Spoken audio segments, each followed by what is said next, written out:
Hi, my name is Ryan Wolfe, and I'm the president of Ability Ministry, and I'm glad to bring to you another video in our training series. This time, we're going to be talking about areas where you can continue to use technology post lockdown.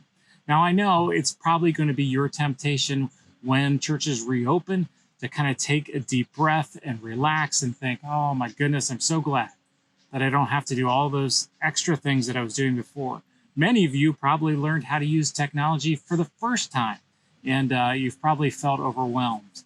And while it is the easiest thing to do to try to set those things aside and not worry about them again, it's probably not the best thing. You see, because for some in your disability community, some of them have experienced church for the very first time because of your online efforts. And we want to encourage you to continue as much as you can doing both online ministry and in-person ministry, because there are many who will never make it inside the walls of your church because of different barriers that exist in their lives. So today I want to talk to you about 4 different areas where you can continue to use technology post-lockdown to reach your disability community for Jesus. The first of the 4 areas that I want to talk to you about is about you as a staff member. If you are on staff or if you are like the lead volunteer in your disability ministry, I would encourage you to first continue to work off-site. Lockdown has forced all of us to either work from home or work from a different location. It's my encouragement that you continue to do so. Continue to work off-site. Purposely find out where some of the individuals in your ministry are working in your community. And if you can work in a close by coffee shop, I think that's a great idea.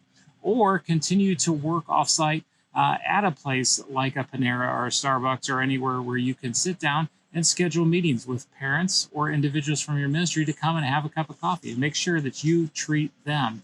It's a great way to continue your ministry, and getting outside the walls of the church on a Monday through Friday is a good thing. We also would encourage you as a staff member to use social media intentionally, with intentionality. So what I mean by that is use social media to do more than just post pictures online.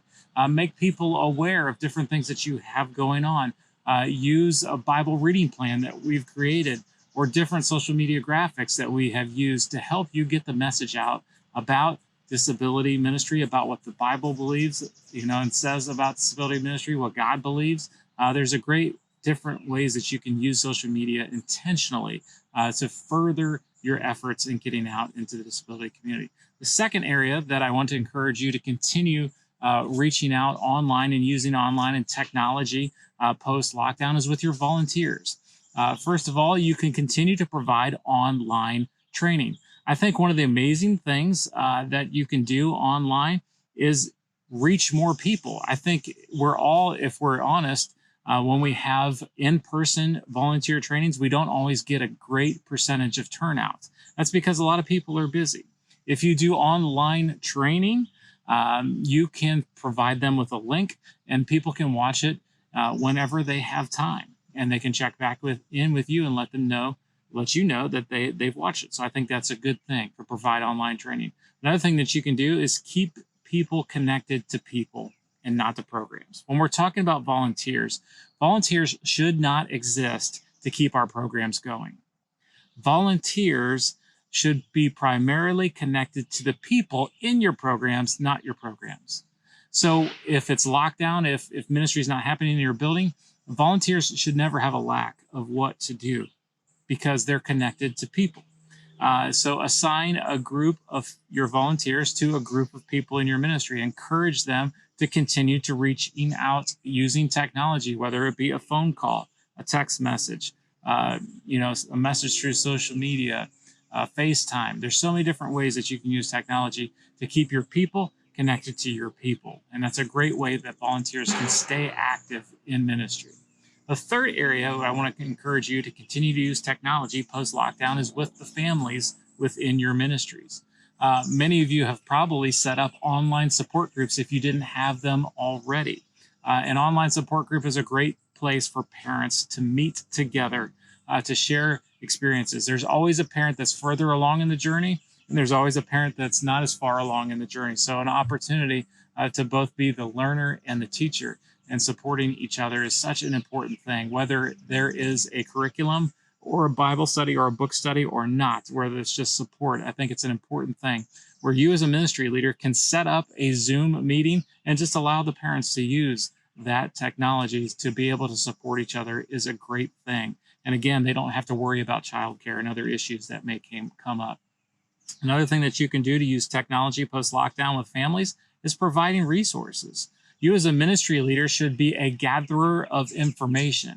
And the more you pass along to families, the better equipped they will be to be the parents that God has called them to be, whether it be a parent or whether it be an individual. You can be sharing information with them using technology and helping them be better equipped. The fourth area that I want to encourage you to use technology post-lockdown is with the individuals in your ministry.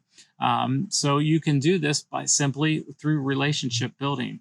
Many of you have been actively reaching out, again, by text, by email, by phone call, by FaceTime.